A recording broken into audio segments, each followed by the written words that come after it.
Halo sahabat perempuan, selamat datang di podcast Ruang Berbagi Sahabat Perempuan. Podcast ini akan menjadi ruang aman dan nyaman untuk membagikan cerita, inspirasi, dan pengalaman para perempuan. Saya Safira Febrina yang akan memandu podcast kali ini. Nah, sahabat perempuan, podcast kali ini tuh sudah memasuki podcast series yang ke-6. Sudah jauh sekali ya perjalanan podcast ini.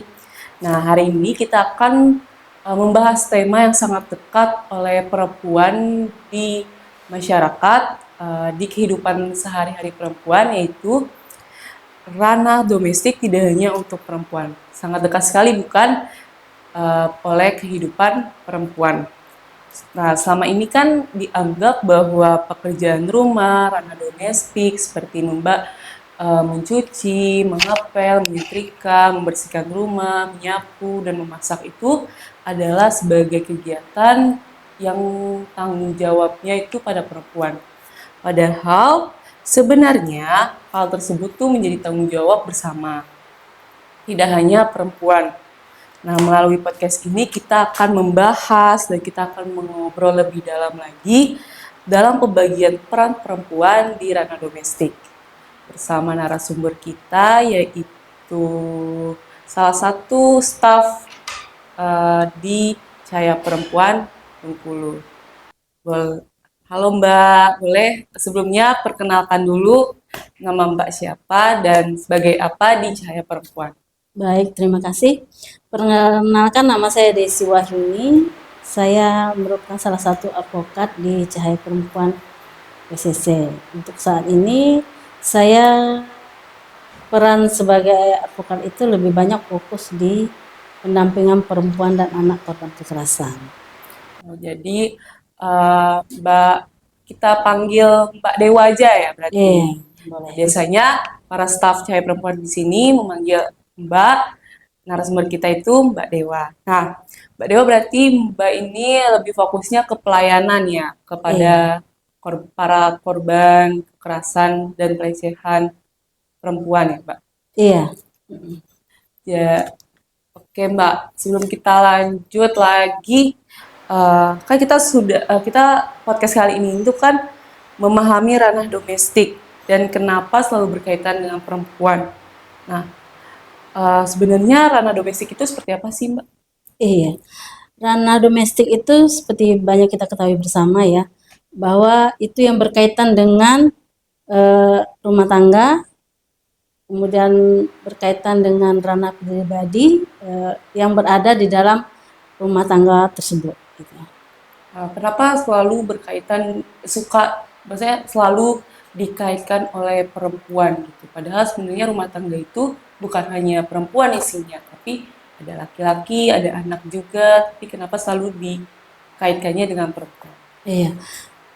Ini berkaitan dengan ketimpangan gender ya, ketimpangan gender di mana sudah sejak zaman dahulu kala peran domestik itu lebih diberatkan kepada perempuan. Ditambah lagi dengan konstruksi sosial budaya kita yang di mana patriarki itu tertanam cukup banyak di wilayah-wilayah kita ya, di mana perempuan itu dianggap pekerja domestik, kemudian laki-laki itu bekerja di ranah publik untuk mencari nafkah, dan perempuan bekerja di ranah domestik itu lebih banyak untuk mengerjakan pekerjaan rumah tangga seperti mencuci, mengurus anak, kemudian membereskan rumah gitu. Padahal banyak sekarang, bahkan sejak dahulu ya, perempuan itu membantu pekerjaan-pekerjaan di luar dan ranah domestik. Misalnya ketika perempuan sebagai petani ya, sebagai istri petani itu, perempuan ketika mengantarkan bekal untuk suaminya, dia juga turut membantu pekerjaan bertani tersebut, misalnya apakah itu dengan menyemai bibit, kemudian juga membantu menanamkan bibit, kemudian membantu membersihkan lingkungan tersebut. Tapi itu tidak dihitung, tidak dianggap sebagai kontribusi sebagai pencari nafkah juga, padahal dia juga berperan dalam membantu tumbuh kembangnya pertanian tersebut.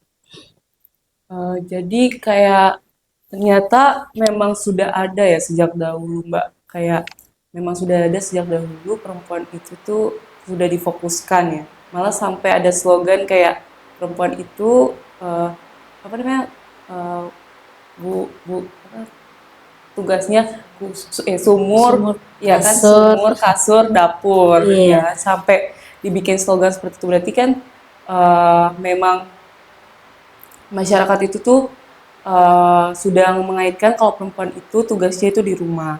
Itu mengapa masih banyak masyarakat beranggapan bahwa tugas rumah adalah tugas utama perempuan. Padahal sebenarnya tadi sudah disinggung juga kan, kayak perempuan tuh nggak cuma di rumah, tapi dia juga membantu.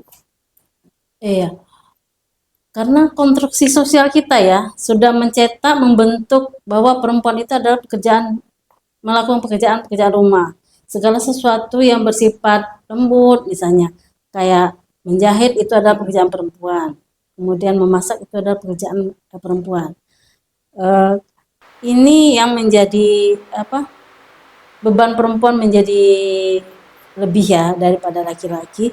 Ketika dia harus mengerjakan pekerjaan rumah, dia juga harus dituntut melakukan pekerjaan di ranah publik. Sehingga berdampaklah kepada beban domestik yang tidak setara. Di mana perempuan harus mengerjakan pekerjaan rumah, kemudian dia juga harus eh, berkontribusi di dalam rumah tangga sebagai pencari nafkah, dan itu sudah sejak dulu ya, di mana didikan perempuan tidak usahlah sekolah gitu kan. Untuk apa? Karena akan menjadi ibu rumah tangga gitu kan. Kemudian juga di pelajaran-pelajaran sekolah waktu SD zaman dulu ya, kita melihat ada ketika belajar membaca itu eh, Ibu Budi memasak, Bapak Budi bertani gitu kan. Juga misalnya Wati menolong ibu memasak di dapur, sedangkan Budi bermain gitu. Jadi di situ memang sudah ada dicetak gitu di dalam konstruksi sosial bahwa perempuan ini loh pekerjaannya dan laki-laki ini pekerjaannya. Tetapi pada kenyataannya sekarang banyak perempuan-perempuan yang justru menjadi pencari nafkah. Bahkan mungkin penghasilannya lebih besar dari penghasilan suaminya. Akan tetapi ketika kembali ke rumah, dia tetap dituntut untuk menyelesaikan pekerjaan-pekerjaan rumah gitu, seperti mengasuh anak. Sedangkan suami itu biasanya akan kembali ke handphonenya. Jadi memang ternyata tadi dari pembicaraan Mbak Dewa ngomong kan, kalau hal tersebut di masyarakat itu emang sudah dibentuk juga ya tanpa sadar ya. Iya, Di lingkungan sekolah pun sudah dibentuk, di lingkungan rumah pun sudah dibentuk, sehingga perempuan itu eh, punya banyak beban juga ya, kayak tadi Mbak Dewa juga udah mention kalau eh, perempuan ada banyak juga sekarang perempuan yang bekerja juga, tapi di sisi lain dia juga harus dituntut menjadi kerja di rumah juga, iya, ngurus rumah juga, ngurus anak, sehingga hal itu kan apa ya, menimbulkan suatu beban ganda pada perempuan ya Mbak. iya, udah pasti ya. Kita bisa lihat ya dari bandingnya saja keseharian perempuan dan laki-laki. Ketika perempuan bangun itu lebih dulu daripada laki-laki. Padahal kalau di dalam agama itu laki-laki sebagai imam mesti harus bangun duluan ya. Dia harus membangunkan anak dan istrinya untuk beribadah. Tapi kalau dilihat sekarang perempuan itu sebagai ibu, sebagai istri dia bangun lebih pagi untuk menyiapkan entahkah itu sarapan atau bekal makan siang. Si suami masih tidur. Ketika si suami bangun, dia hanya mengurus dirinya sendiri. Apakah dia akan mandi, kemudian menyiapkan. Bahkan untuk baju pun kadang harus disiapkan oleh perempuan ya, atau istri. Tinggal pakai. Memang sih itu ibadat. Tapi kan dilihat juga ketika pekerjaan istri itu banyak, dia nggak mau ya ambil misalnya ketika istri masak, apakah dia akan mau mencuci bekas masak istrinya tadi, atau dia membantu bukan membantu sih tepatnya, melihat juga pekerjaan lain, misalnya membantu anak untuk menyiapkan untuk sekolah gitu kan, atau membersihkan rumah gitu. Tapi kebanyakan karena itu tadi didikan dan kontrol kondisi didikan dan kondisi yang memang tidak diajarkan sejak awal untuk bahwa pekerjaan ini adalah pekerjaan rumah tangga itu harus dikerjakan secara bersama-sama antara suami dan istri. Apakah dia itu pekerjaan itu juga merupakan keterampilan dasar sebagai manusia kalau saya melihat ya, memasak, mencuci pakaian, kemudian membersihkan rumah, membereskan halaman rumah itu merupakan keterampilan dasar kita sebagai manusia dan tidak memandang itu apakah pekerjaan itu adalah milik perempuan atau laki-laki karena pekerjaan itu tidak memiliki jenis kelamin ya. Iya, jadi udah dijadi dari dahulu lalu terbentuklah sekarang. Makanya perempuan tuh punya banyak pekerjaan ya dalam sehari itu Iya. pasti banyak banget pekerjaan dari bangun tidur sampai tidur lagi. Dampak beban rumah tangga yang tidak setara itu seperti apa emang, Mbak? Iya. Dampaknya itu mungkin tidak terlihat secara nyata ya, Iya. tapi pasti berdampak lebih banyak kepada kelelahan. Perempuan akan mengalami lebih lelah daripada laki-laki, kemudian lebih stres juga karena bisa jadi kan kalau perempuan itu ketika berada di tempat kerjanya dia udah mikir pecah konsentrasinya, nanti mau masak apa gitu, ada nggak bahan-bahan di rumah gitu, sehingga dia terlihat tidak fokus pada pekerjaannya, kemudian jadi tidak produktivitasnya ketika bekerja di ranah publik itu kurang maksimal. Kemudian itu tadi juga akan mengajarkan atau mencontohkan kepada anak-anaknya bahwa akan berulang kembali gitu kan, di mana ada pembagian peran itu tadi, peran domestik dan peran publik gitu. Kalau tidak sejak awal atau sejak dini diajarkan bagaimana perempuan dan laki-laki itu bisa bekerja sama dalam menyelesaikan pekerjaan-pekerjaan domestik. Jadi kalau kita nggak melatih mensosialisasikan kepada anak-anak nanti bakal terulang lagi, Mbak. Jadi itu dampaknya juga resikonya lebih tinggi juga ke perempuan ya, Mbak. Iya. Kayak nggak fokus kerja karena udah terbagi, mikirin masak apa kan di rumah. Iya. Udah baru nyampe kantor langsung ntar malam masak apa ya. Iya, gitu. perempuan yang kayak gitu kan. Berarti Mbak juga mengalami seperti itu. Ya mengalami walaupun tidak ya, gimana ya, perempuan itu ya walaupun mungkin tidak wajib harus memasak gitu di rumah atau tapi kan memang perempuan itu nanti mau masak apa ya, walaupun ada pada akhirnya akan membeli lauk matang gitu kan, tapi tetap memikirkan gitu. Jadi kayak karena udah terbentuk di masyarakat jadinya kayak tanpa sadar kita juga kayak gitu gak? Ya sebenarnya perempuan itu kan lebihnya dari laki-laki itu kan terlalu banyak mikir ya. Kalau saya melihat ya secara psikologisnya ya. Misalnya kalau laki-laki kan berpikir praktis. Iya, biar gampang aja ya. Iya, selalu menggampangkan gitu. Tapi kalau perempuan kan enggak. Walaupun mungkin nanti dia akan beli gitu kan lauk matangnya untuk makanan malam nanti, tapi dia akan mikir juga nanti belinya lauk apa gitu kan. Walaupun itu. Nah, seperti itulah perempuan gitu. Jadi ketika dia dibebankan pekerjaan, dia mungkin akan tidak menolak gitu. Tapi bagaimana si laki-laki itu nanti sebagai suami, sebagai anak akan tumbuh gitu. Ketika perempuannya sakit sebagai ibu atau sebagai anak, bagaimana kondisi rumah gitu. Jika perempuan itu tidak bisa melakukan pekerjaan-pekerjaan domestiknya gitu kan. Si istri sakit, si suaminya ngedekam aja di dekat suaminya, di dekat istrinya, alasannya menjaga istrinya. Tapi banyak pekerjaan domestik yang tidak terlaksana. Jadi kadang ada ya slogan perempuan dilarang sakit gitu, istri dan ibu dilarang sakit karena itu tadi banyak pekerjaan rumah yang bakal terbengkalai karena tidak membiasakan laki-laki itu mengambil peran perempuan atau mengerjakan pekerjaan yang memang seharusnya gitu kan. Misalnya untuk mencuci piring gitu. Dia kan berkontribusi juga dengan piring-piring kotor tersebut. Iya kan? Berarti lanjut lagi kayak seberapa penting peran laki-laki untuk di ranah domestik? Kalau pentingnya sama pentingnya gitu dengan peran perempuan gitu kan. Biar itu tadi tidak terjadi kelelahan bagi perempuan karena pekerjaan perempuan itu di ranah publik, di ranah domestik itu nggak bisa diambil semua gitu. Perempuan itu kan bukan Robot. super Iya. gitu kan, bukan manusia super.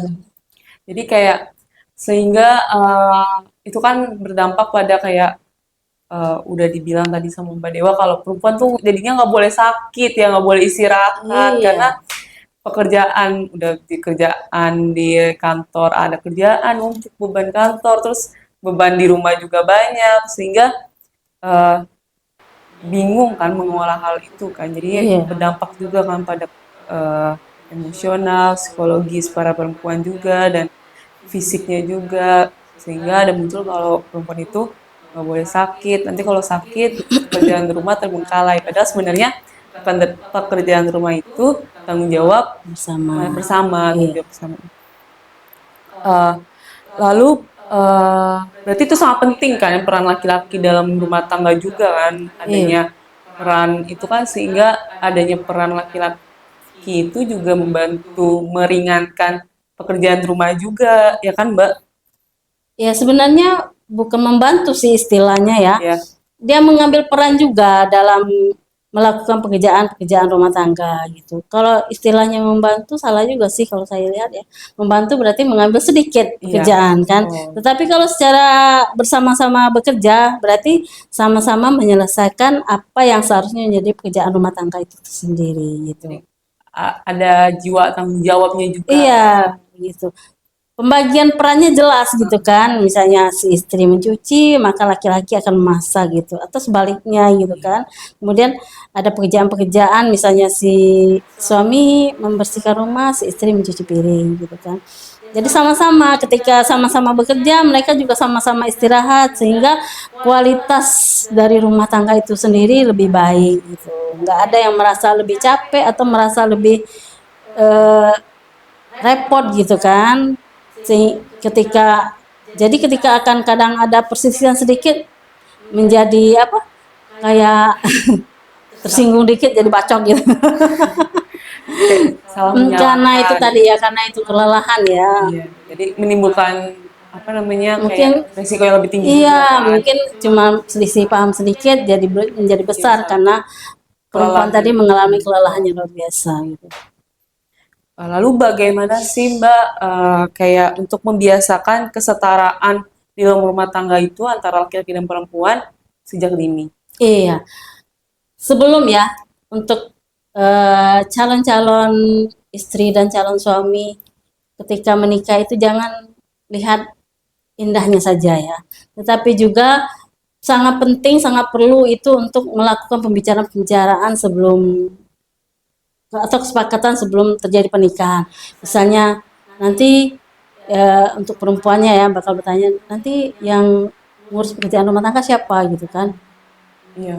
Karena kan bisa jadi ketika sebelum menikah si perempuan tadi juga misalnya merupakan putri kesayangan orang tuanya yang mungkin Princess ya iya kayak apa-apa yang tidak melakukan pekerjaan dilaporkan apa-apa di rumah ketika harus berhadapan dengan kondisi rumah tangga yang mungkin belum mampu untuk di menyewa AR. membayar ART gitu kan. Jadi harus semua harus dikerjakan sendiri. Nah, itu penting untuk disampaikan kepada calon suami atau calon istri ketika akan menjalankan hidup rumah tangga itu bagaimana dengan pekerjaan-pekerjaan. Mungkin terlihat sepele ya, Iya. seperti mencuci piring atau mencuci pakaian. Itu terlihat sepele, akan tetapi ketika si perempuan atau laki-lakinya sama-sama pulang kerja, lihat rumah berantakan, ada loh laki-laki yang ketika pulang kerja lihat rumah berantakan marah-marah gitu. Apa saja sih kerja kamu? Padahal si perempuan itu sama-sama, mereka sama-sama pulang kerja loh, Iya. sama-sama mempunyai penghasilan, sama-sama berkontribusi untuk rumah tangga. Tapi ketika mungkin si laki-laki ini tadi karena sistem di rumahnya di mana semua pekerjaan itu ada yang membantu mengerjakan, misalnya ada asisten rumah tangga atau ada ibu rumah tangga yang berprofesi sepenuhnya untuk menjalankan rumah tangga, maka ketika lihat rumah berantakan sedikit marah gitu, atau melihat debu sedikit itu marah-marah gitu. Padahal dia bisa aja mengambil sapu ya, mengambil sapu kemudian menyapu atau mengambil lap untuk membuang debu-debu tersebut. Tapi karena itu tadi, karena dia beranggapan itu adalah pekerjaan perempuan, maka dia akan lepas tangan gitu kan. Nah, mulai sedari awal mulailah untuk membicarakan pekerjaan rumah tangga itu sebelum pernikahan ya.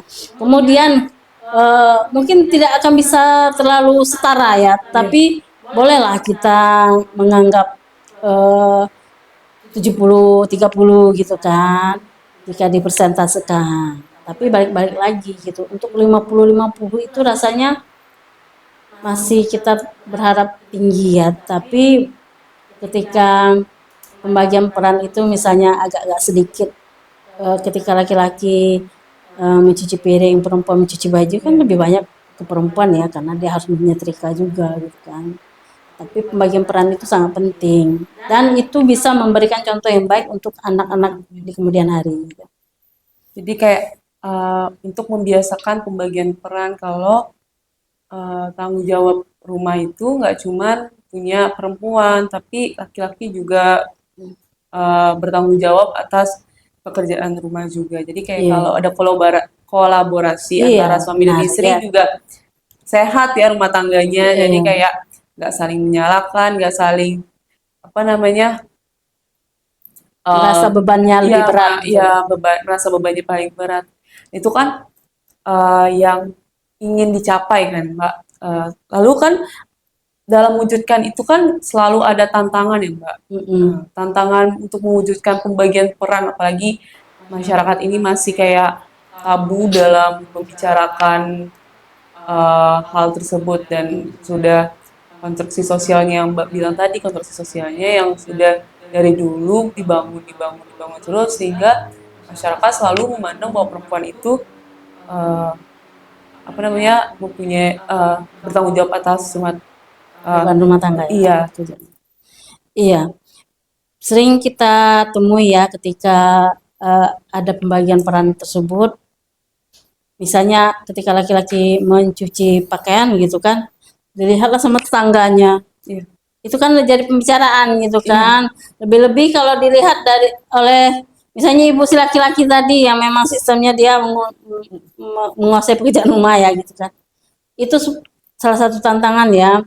Tantangan itu bisa dari budaya yang bias kesetaraan gender, kemudian ada tuntutan bagi perempuan itu mesti sempurna ya, dia bisa mencari nafkah di ruang publik, dia produktif di ruang publik, tapi di rumah tangga dia juga dituntut untuk sempurna dalam mengerjakan pekerjaan rumah tangga. Nah itu kadang menjadi tantangan di mana perempuan akan mengalami kelelahan yang luar biasa ya. Kemudian kurangnya manajemen waktu di laki-laki sendiri ya. Kadang dia lebih banyak ketika bangun tidur nggak langsung bangun gitu kan, scroll HP dulu gitu kan, sehingga nggak sadar sudah setengah jam berlalu atau 1 jam berlalu yang waktu waktu itu seharusnya bisa dia gunakan untuk mengerjakan pekerjaan rumah seperti menyapu atau menyapu halaman gitu kan, gitu seperti itu. Oh, jadi masih banyak lah ya tantangannya yang Iya. sulit untuk diwujudkan. Tapi bukan berarti sulit sih sebenarnya. Tapi Perlu konsisten ya ya perlu kita. konsisten, perlu kayak berulang-ulang, Iya, perlu disiplin juga. Gimana eh, kita sadar bahwa konstruksi sosial kan sulit diubah, apalagi itu masyarakat ya, maksudnya masyarakat iya, yang membentuk dan budaya itu yang membentuk, sehingga kita ubahnya tuh dari kecil dulu, dari keluarga kita dulu iya. sendiri. Jadi kayak kalau dari keluarga kita bisa berubah ya, nanti lama-kelamaan keturunan-keturunan kita bakal mau bakal melanjutkan Kan gitu ya Mbak. perubahan-perubahan Iya, ada itu. Iya. perubahan-perubahan itu. Nah, eh, untuk membangun keluarga yang sehat dan kolaboratif lah bilangnya. Gambarannya seperti apa sih Mbak? Iya.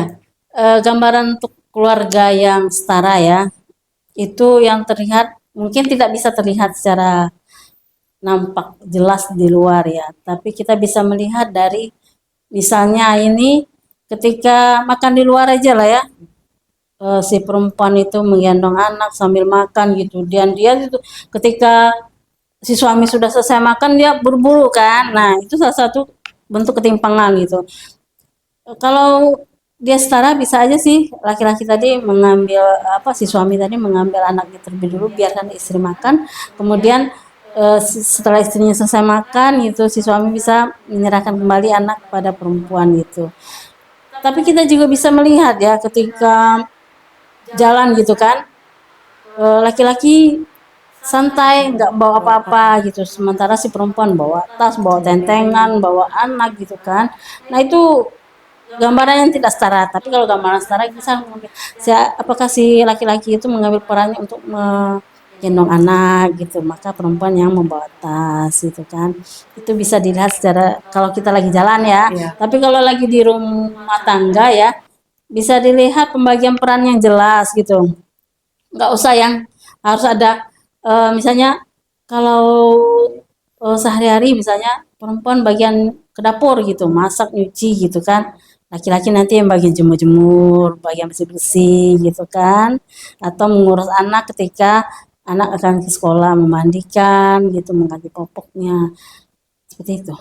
Jadi kayak gambarannya itu tuh terlihat jelas lah kalau kalau keluarga yang saat itu kayak ada pembagian tugas juga di rumah antara suami dan istri dan Hmm. anak-anak juga. Lagi itu kan perlu ada kesadaran juga ya Mbak, maksudnya perlu Iya, kesadaran dari diri sendiri juga, dari dari laki-laki laki-laki itu juga. juga, perempuannya juga. Jadi kayak sehingga menciptakan suatu keluarga yang kolaboratif dan sehat. Dan itu hal itu kan mungkin sulit tapi pasti bisa dengan Iya. diubah dengan Ya perubahan. mulailah dengan hal kecil-kecil dulu ya. Ya, Misalnya kita ini sebagai perempuan ya jangan pula kayak apa, kayak pengeruk gitu ya, semua diambil gitu. Tapi mulailah membaginya dengan suami atau dengan saudara laki-laki atau dengan anak laki-laki gitu. Misalnya untuk yang ketika belanja gitu. Kalau dia nggak peka ngambil tas belanja tadi, taruh ke tangannya gitu kan. Karena sulit kalau oh, laki-laki itu kan nggak peka ya. Nggak tahu repotnya iya. perempuan, maka kita lah yang harus membagi gitu. Iya, jadi kita langsung aja nih sodorin, nih Iya, bantuin gitu. gitu. Kalau kita nggak saudara nggak tahu dia, Iya, berarti dia menganggap kita nggak repot gitu kan. iya berarti Kak, ya karena benar sih Mbak bilang kan laki-laki itu kan praktis ya. Jadi kalau ngelihat kamu nggak minta tolong, perempuan nggak minta tolong, dia bilang kayak ya udah nggak apa kalian Nggak masalah iya ya. nggak masalah perempuan itu ya baik-baik aja. Padahal sebenarnya kalau kita kan gini, kayak kita kan agak kompleks ya. Kalau ngomong kamu nggak apa-apa kayak, ya kan nggak apa-apa. Ya udah nggak apa-apa kan kalau Iya, laki-laki kayak gitu. Padahal iya, kan kita juga pengen kayak enggak kita tuh nggak pak kita tuh nggak baik-baik aja. iya kita nggak baik-baik aja. Agak rumit ya ternyata perempuan agak Iya, kompleks. Jadi kayak eh, dengan hal kecil seperti kayak kalau kita kesusahan ya udah minta bantuan gitu kan iya. Mbak. Jadi kayak Jadi ya nanti lama-lama dia akan terbiasa. Kalau istri habis belanja itu akan membawa barang-barang belanjanya. Kemudian ketika istri nyuci ya dia siap-siap lah untuk iya, bawa cucian iya, itu ke jemuran. jemuran diangkatin lah gitu. Iya, Eh, banyak kan Mbak, maksudnya kayak hal tersebut yang udah dibuat udah dibentuk juga dari konstruksi sosial sehingga makin sini eh, juga ada perubahan lah sebenarnya kan tanpa sadar kita ada perubahan juga di era digital di era-era makin maju modern di era modern sudah banyaklah beberapa laki-laki dan perempuan juga laki-laki juga sadar akan hal tersebut tuh nggak tanggung jawab domestik itu nggak cuma perempuan tapi tugas laki-laki juga sudah banyak bersama-sama juga ya, ya tugas bersama juga sudah banyak lah sudah banyak kesadaran mengambil kesadaran ya ya. mengambil kesadaran dan itu sangat-sangat bagus kan perubahan itu ya Iya, iya. sehingga hal tersebut kan mengurangi angka kekerasan juga kan ya Mbak. Iya. Kalau kita sadar atas Hmm. hal itu juga. Eh, terakhir nih Mbak, pesan dan pesan untuk generasi muda untuk apa ya, mematahkan stereotip bahwa tugas ranah domestik itu tugas perempuan itu apa nih? Iya. Pekerjaan domestik itu merupakan keterampilan dasar sebagai manusia ya, bukan sebagai perempuan atau laki-laki, tetapi sebagai kita sebagai manusia itu dituntut bisa melakukan pekerjaan-pekerjaan domestik seperti mencuci, memasak gitu kan. Karena kita tidak bisa bergantung hanya kepada perempuan. Kita harus bisa mengandalkan diri kita sendiri untuk bisa melakukan pekerjaan-pekerjaan dasar tersebut.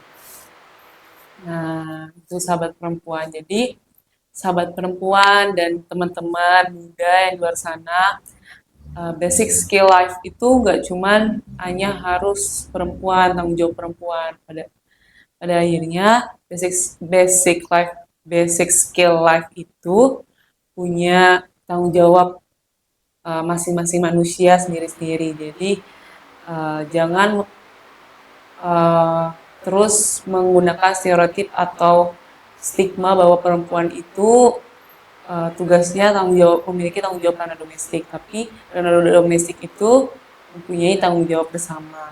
Iya. Gitu. Terima kasih Mbak Dewa atas obrolannya hari ini, banyak banyak pengetahuan dan wawasannya ya, karena hal ini kan juga dialami ya baik perempuan-perempuan di luar sana, Mbak Dewa juga, kayak saya sebagai uh, maksudnya perempuan, anak perempuan lah, anak perempuan aja udah dididik bahwa kamu kalau udah sekolah tinggi-tinggi percuma kalau kamu nggak bisa di dapur. Iya, dianggap tidak sempurna ya. Ya, kalau nggak bisa di dapur, kalau ya kayak ibu tuh selalu ngomong kalau bisa masak, percuma sekolah tinggi-tinggi kalau nggak bisa masak mah nanti suami makan apa gitu. Padahal kan sebenarnya memasak itu kan harus dipunyai Setiap manusia. setiap manusia juga, kebutuhan makan masing-masing Iya. manusia kan, ya cuma perempuan gitu. Nah, terima kasih Mbak Reza Iya. atas obrolannya. Terima kasih lagi, terima kasih lagi Iya. obrolannya, dan sahabat perempuan di luar sana yang sudah menonton podcast kali ini. Semoga menambah wawasan, menambah pengetahuan, dan menambah lagi ilmu-ilmu yang didapat di obrolan podcast kali ini. Jangan lupa di like, comment, dan subscribe. Dan jangan lupa nantikan series ketujuh selanjutnya. Dadah. Dadah, Mbak.